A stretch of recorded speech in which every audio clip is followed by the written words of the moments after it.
Здравейте, намираме се на един от нашите нови обекти с един от нашите колеги. Илия, какви ремонтни дейности предлагаме?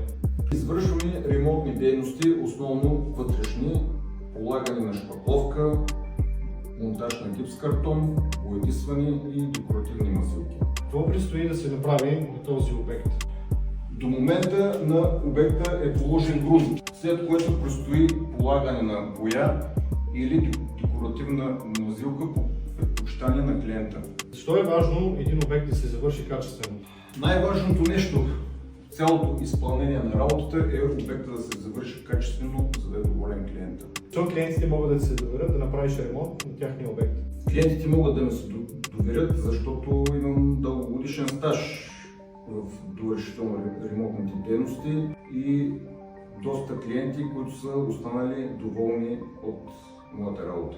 Ако имате нужда от ремонт на вашия дом, офис, магазин или какъвто и да е друг обект, може да се свържете с нас на посочения телефон.